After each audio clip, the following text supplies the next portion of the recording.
మనము రెండవ పాటలోకి యాకోబు దేవుడు అంశాన్ని మనం నేర్చుకుంటున్నాం. దేవునికి మహిమ కలుగునుగాక. అట్లు ఏశావు తన జ్యేష్ఠత్వాన్ని తృణీకరించెను. ఆదికాండము 25వ అధ్యాయము 34వ వచనం. దేవుడు ఏశావును ద్వేషించి త్రోసివేసిన కారణం ఏమిటని మనం తరచుగా పరిశోధిస్తున్నాం. ఈ పరిశోధనలో మనం కనుగొనే గొప్ప సత్యం, లేఖనాలు మనకు పరిశుద్ధాత్మ బయలుపరిచిన సత్యం ఏమిటంటే, దేవుడు ఏశావును ఒక కారణాన్ని బట్టి త్రోసివేశాడు.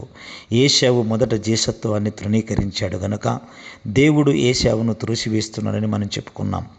జ్యేష్ఠత్వం అంటే దేవుని మహిమ విమోచన ప్రణాళికలో ఒక సాధనముగా కలిగేలా మహద్భాగమేనని కూడా మనం చెప్పుకున్నాం. ఆ మహద్భాగాన్ని ఏశావు చులకనగా ఎంచితే, యాకోబు తన విలువను గ్రహించి దానికోసం ఆరాటపడ్డాడు, ఆశించాడు, తహతహలాడాడు.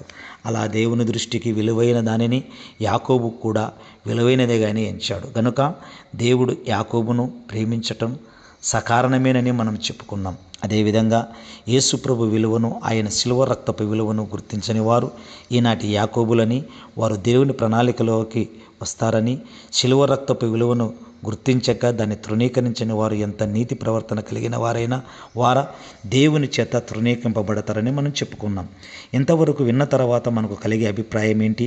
యేసు ప్రభువు మన సొంత రక్షకునిగా అంగీకరించి బాప్తిసం పొందిన వారంతా యాకోబులేనని మనం అనుకుంటున్నాం. అంటే రక్షింపబడిన వాళ్ళంతా యాకోబులేనని, వాళ్ళంతా దేవుని దృష్టి లాంటి దృష్టి వాళ్ళేనని మనము భావిస్తాము. ఒకవేళ అదే నిజమైతే క్రైస్తవ సంఘాల్లో, క్రైస్తవ కుటుంబాల్లో ఇన్ని సమస్యలు ఎందుకున్నాయి? దేవుని బిడలారా, యాకోబు దృష్టిలో ఇలా ఎందుకు జరిగాయి? దేవుడు వేటిని విలువైనవిగా ఎంచుతాడో వాటిని క్రైస్తవులంతా విలువైనవిగా ఎంచితే క్రైస్తవ సమాజంలో ఇంకా ఘర్షణలు, అనైక్యత, అభిప్రాయ భేదాలు ఎక్కడి నుండి వచ్చాయి? అందుచేత ఇక్కడ మనము మరో మహా విచిత్రమైన వాస్తవాన్ని స్పష్టంగా తీసి చూడాల్సి వస్తుంది. బైబిల్ గ్రంథంలో మనకు ఏశావుల వేషం వేసుకున్న యాకోబు కనబడుతున్నాడు. అయితే ఈనాడు క్రీస్తు సంఘములో యాకోబుల వేషం వేసుకున్న ఏశావుల బ్రతుకుతున్నారు. ఏవి సత్యమైనవో, ఏవి మాన్యమైనవో, ఏవి న్యాయమైనవో, ఏవి రమ్యమైనవో, ఏవి పవిత్రమైనవో, ఏవి ఖ్యాతిగలవో వాటి మీద ధ్యానముంచుడి అని పౌలు హితబోధ చేస్తున్నాడు. ఫిలిప్పీ రాసిన పత్రిక 4వ అధ్యాయము 8వ వచనంలో ఏవి రమ్యమైనవని ఏశావును అడగండి, ఏవి చెబుతాడో కానీ అసలు జ్యేష్ఠత్వం ఊసి ఎత్తాడు. ఇదే ప్రశ్న మనం యాకోబుని అడిగితే ఈ ప్రపంచంలో అన్నిటికంటే ఖ్యాతి గలది, అన్నిటికన్నా రమ్యమైనది జ్యేష్ఠత్వం ఒక్కటే అని సమాధానం ఇస్తాడు. ఈ దృష్టిలో ఏశావులో లోపించడమే అతడి నాశనానికి కారణం. అందుచేత దేవుని యొక్క అంచనాలు ప్రకారం, మానవుల అంచెలను, ఆయన అభిప్రాయాల ప్రకారం మన అభిప్రాయాలను సవరించుకోవటమే మన రక్షణ తొలిమెట్టు అని చెప్పుకోవచ్చు. హల్లెలూయా. అయితే ఈ అభిప్రాయాలను సవరింపు, యేసుని గూర్చి, యేసు రక్తాన్ని గూర్చి మన అభిప్రాయాలను సరిచేసుకోవడంతో ఆగిపోకూడదు. ఇంకా అనేక ఇతర విషయాలలో మన అభిప్రాయాలను, దేవుని అభిప్రాయాలను పరిచయం చేసుకోవాలి.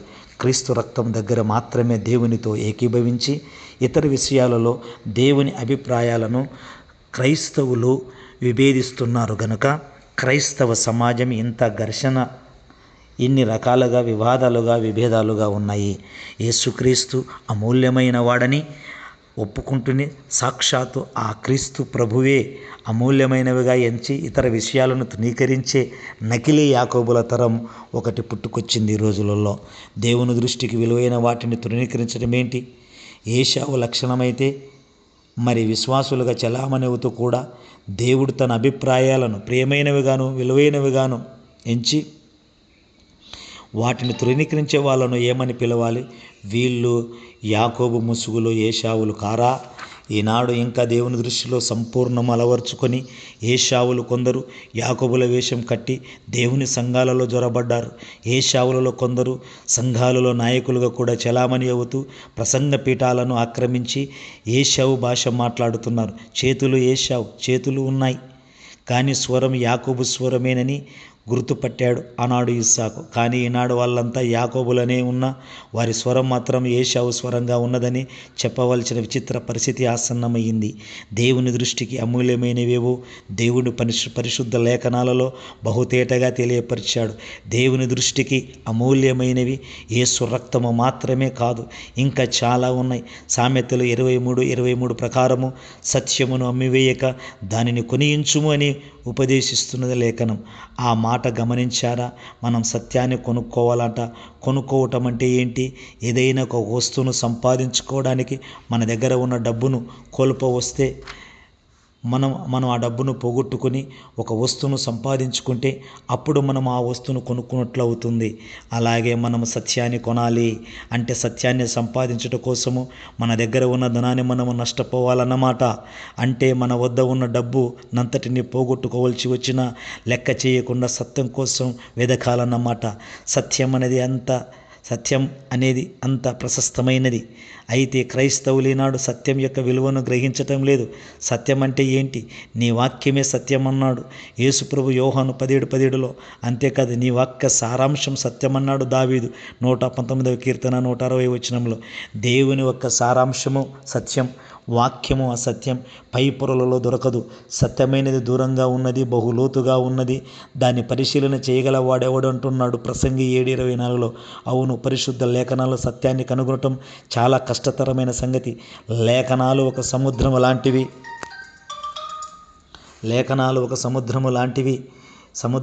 ఆ సముద్రములో మనం చాలా లోతుల్లోకి వెళితేనే సత్యము మనకు, దేవుని బిడలారా, సత్యము మనకు ముత్యములా దొరుకుతాయి. లేఖనాలు ఒక గని వంటివి. ఆ గనిని లోనికి మనం త్రవ్వుకుంటూ చాలా లోతులోనికి వెళితేనే మనకు వజ్రాలు దొరుకుతాయి. ఈ కారణం చేతనే ఈనాడు అనేకులు వాక్యం అయితే దొరుకుతుంది కానీ సత్యం దొరకలేదు. వాక్యం దొరికిన వాడికల్లా సత్యం దొరికిందని చెప్పలేము. వాక్యం బోధిస్తున్న వాడల్లా సత్యమే బోధిస్తున్నాడని చెప్పలేము. వాక్యం చెబుతున్న వాళ్ళు అనేకులు అబద్ధ బోధలను వ్యాప్తి చేస్తున్నారు. అందుకే సత్యమునకు భిన్నమైన బోధ చేయవద్దని పౌలు 1 తిమోతి 1:3లో హెచ్చరిస్తున్నాడు. ఈనాడు సత్యాన్ని భిన్నమైన బోధలు ఎక్కువైపోయాయి. అందుకే ఇన్ని డినామినేషన్లు పుట్టుకొచ్చాయి. ఎవరి సిద్ధాంతం వారికి ఉంటుంది. అయితే ఈ సిద్ధాంతాలని సత్యంగా ఒకటే సత్యం, మిగిలినవన్నీ అబద్ధ బోధలు. ఆ సత్యమైన బోధ ఏది?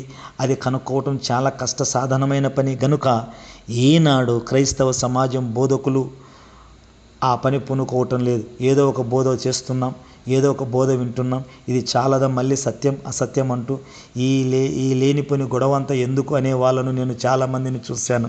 వీళ్ళంతా యాకోబు వేషం కట్టిన ఏశావులేనని చెప్పాలి. ఎందుకంటే వీళ్ళు సత్యం అనే దాని విలువను గుర్తించటం లేదు. ఇది భిన్నమైన బోధ, అబద్ధపు బోధలను గందరగోళం మధ్యలో నిజమైన విశ్వాసుల సత్యానికి స్తంభమై ఉండాలని దేవుడు కోరుకుంటున్నాడు. అందుచేత ఒకప్పుడు యేసుక్రీస్తును ఆయన రక్తానికి విలువైనదిగా ఎంచి నమ్మి బాప్తిసం పొందిన వాళ్ళు ఆ తర్వాత కాలంలో సత్య పరిశోధనలు పూనుకోవటం, సత్యాన్వేషణను నిర్లక్ష్యం చేయటం కూడా ఒక భయంకర పాపమే. ఈ నిర్లక్ష్య వైఖరిని ఏశావులుగా ముద్ర వేసింది. విశ్వాసులు, బోధకులు ఈ విషయంలో పశ్చాత్తాపపడాలి. అలాగే క్రీస్తు తమ స్వరూపాలకు లోబడి ఉండటం కారణం ఒక అలంకారణం అని 1 పేతురు 3:5 లేఖనంలో మనకు తెలియజేస్తున్నది. అటువంటి మృదువైన గుణం కలిగిన అంతరంగ స్వభావాన్ని ఒక అలంకారంగా ధరించుకోవాలని 4వ వచనములో స్త్రీలను హెచ్చరిస్తుంది. ఈ అలంకారం దేవుని దృష్టికి విలువైనదని కూడా పరిశుద్ధాత్మ ఆ లేఖన భాగనములో బయలుపరుస్తున్నాడు. ఏది దేవుని దృష్టికి విలువైనదో అహంకారంతో విర్రవీగి భర్తను దూషించటమా, లేక మృదువైన గుణం కలిగి లోబడి భర్తకు యజమానుడిని పిలవటమా? ఈనాటి సగట క్రైస్తవ నారి అభిప్రాయం ఈ విషయంలో దేవుని అభిప్రాయానికి విరుద్ధంగా ఉంది. ఈనాడు అనేక మంది క్రైస్తవ స్త్రీలు తమ యొక్క భర్త ఎంత మేధావని, ఉన్నత వ్యక్తి గలవాడని, భక్తుడైనా సరే అతన్ని గౌరవించటం తమకు గొప్ప అవమానంగా భావిస్తున్నారు. ఈ విషయానికి వచ్చేసరికి ఈ సోదరిమణులు ఏశావుగానే మాట్లాడుతున్నారు. వినయం అనే ఆభరణ దేవుని దృష్టికి విలువైనది అయితే అవ్వచ్చు, అది మాకక్కరలేదు అంటూ ఆ స్వరం అచ్చం ఏశావులాగా ధ్వనించటం లేదు. అదేవిధంగా పరిశుద్ధాత్మ కృపావర విషయంలో కూడా ఏశావు భాష మాట్లాడే వాళ్ళు అనేకులు ఉన్నారు. ఆత్మ సంబంధమైనటువంటి వరములను ఆసక్తితో అపేక్షించుడని లేఖనం ఆజ్ఞాపిస్తుంది. 1 కొరింథీ 14:1. అయితే ఈనాడు అత్యధిక శాతం విశ్వాసులు పరిశుద్ధాత్మ కృపావరాలను ఆపేక్షించటం లేదు, కోరుకోవటం లేదు. వారు ఆత్మ కృపావరాలను గేలి చేస్తున్నారు, అవి అవసరం లేదంటున్నారు. వరాలు పొందిన వారిని అపహాస్యం చేస్తున్నారు. నేను మీ అందరికంటే ఎక్కువగా భాషతో మాట్లాడుచున్నాను, అందుకు దేవుని స్తుతించెదను అన్నాడు పౌలు 1 కొరింథీ 14:18. అన్య భాషలలో మాట్లాడే కృపావరం ద్వారా పౌలు ఎంత అద్భుతంగా ఆశీర్వాదాలను పొందాడో, లేకపోతే ఆ వరం కోసం దేవుని ఎందుకు స్తుతిస్తాడు? అన్య భాషలో మాట్లాడేవారు తన క్షేమ వృద్ధికి కలగజేసుకునునని లేఖనం ఘోషిస్తూనే ఉంది. అయినా లేఖన స్వరాన్ని వినని చెవిటి సంఘాలు అన్య భాషలకు మాకొద్దు అంటూ ఉన్నారు. ఆత్మవరాలను సాతాను సంబంధమే చెప్పి దూషిస్తూ నిత్యపాప మార్కు 3:25 మూటగట్టుకుంటున్నారు. వీళ్ళంతా ఏశావులు కారా? దేవుడు వీటిని ప్రశస్తమైనవిగా ఎంచాడో వాటి ప్రశస్తమైనగా తాముకు గుర్తించటమే యాకోబు లక్షణమని చెప్పుకున్నాం.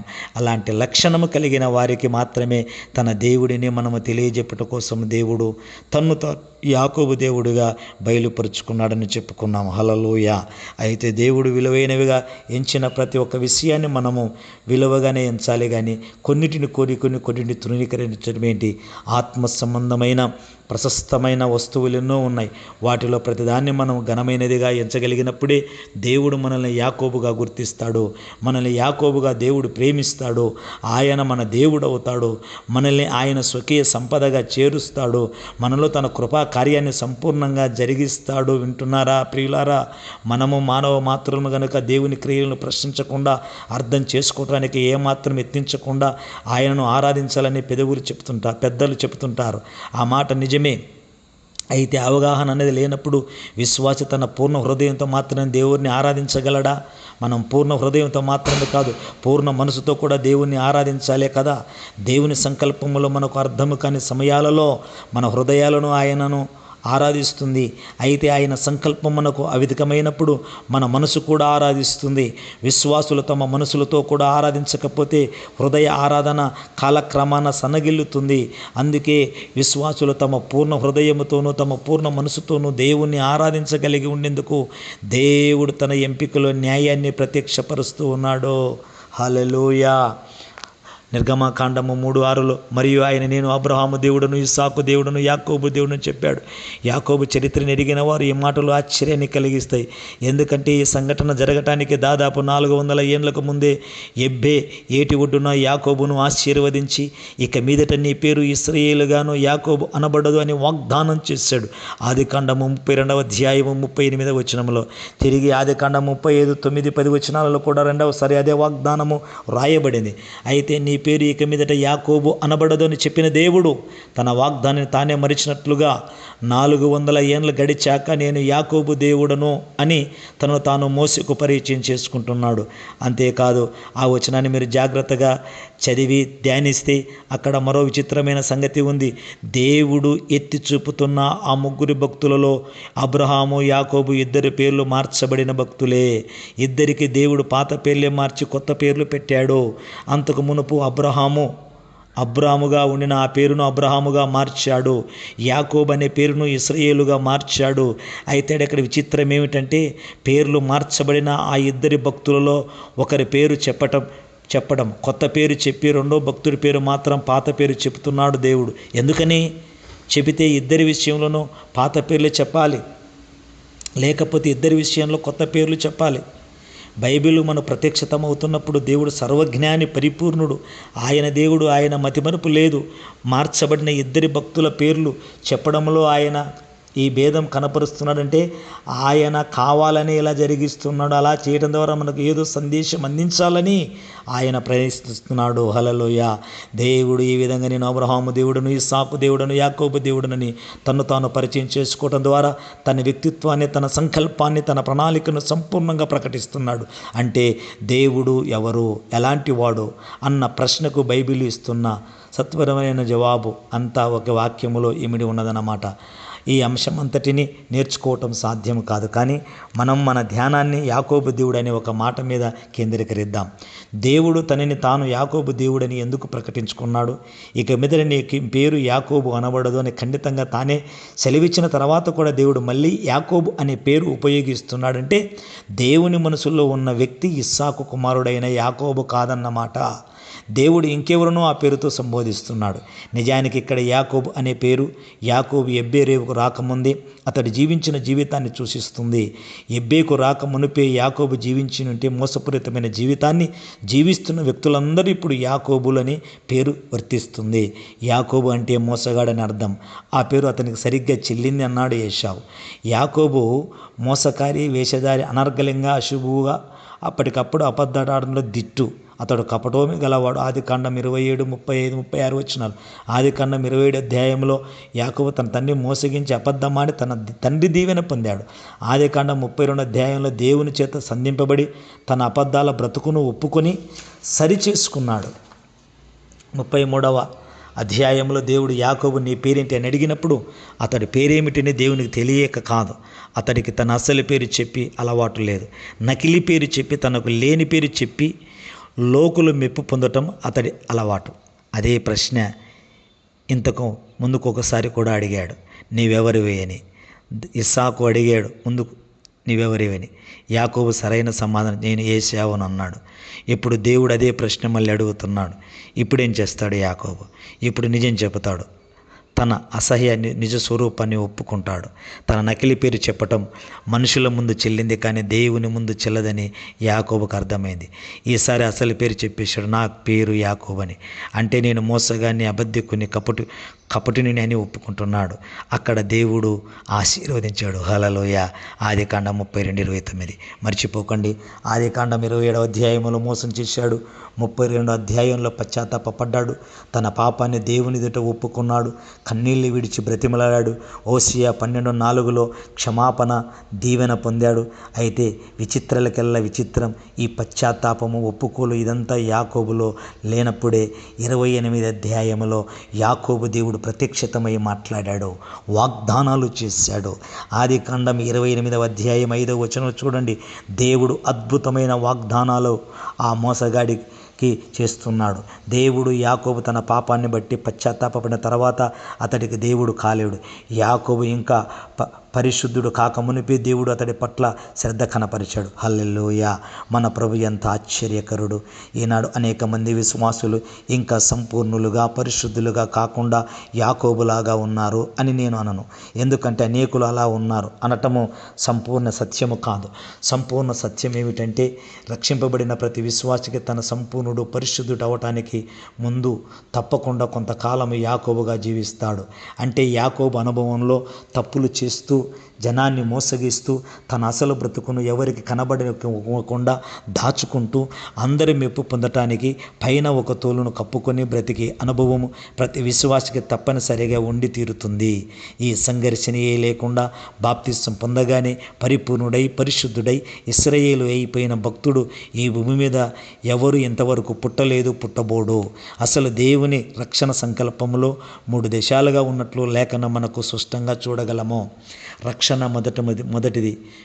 మొదటి మెట్టు నీతిమంతులుగా తీర్చబడు. అంటే మనం క్రీస్తు రక్తములో నమ్మకం ఉంచిన మరుక్షణము మనం నీతిమంతులుగా పరలోకపు సుప్రీంకోర్టు తన తీర్పును మనకు పక్షంగా ప్రకటిస్తుంది. 2వ మెట్టు పరిశుద్ధపరచబడటం. ఈ ఘట్టం కొన్ని సంవత్సరాలు పట్టవచ్చు, కానీ క్రొత్తగా రక్షింపబడిన విశ్వాసికి చాకిరేవుకి వెళ్ళిన మురికి బట్టలు లాంటి వాడు. చాకలివాడు ఆ మురికి వస్త్రాన్ని సబ్బురుద్ది ఉతికి దాన్ని శుభ్రం చేయటానికి కొంత టైం కావాలి. నూతన విశ్వాసి అంతే. అతడు బాప్తిసం పొందగానే సంపూర్ణుడు కాడు. దైవ సవాసములో దేవునికి విధేయుడై జీవిస్తూ ఉంటే కొంతకాలానికి అతడు పూర్తిగా పరిశుద్ధుడవుతాడు. ఆ తర్వాత 3వ మెట్టు మహిమపరచబడటం. ఇది క్రీస్తు 2వసారి వచ్చినప్పుడు జరిగే కార్యం.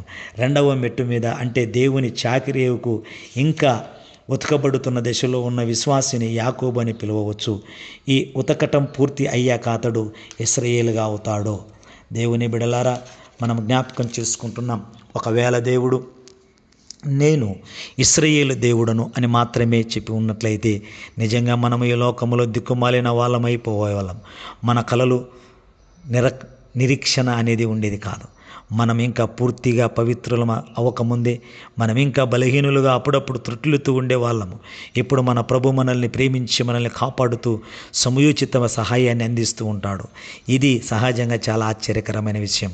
యాకోబు ఇంకా ఎబ్బేకు రాకముందే దేవుడు అతడికి వాగ్దానం చేశాడు.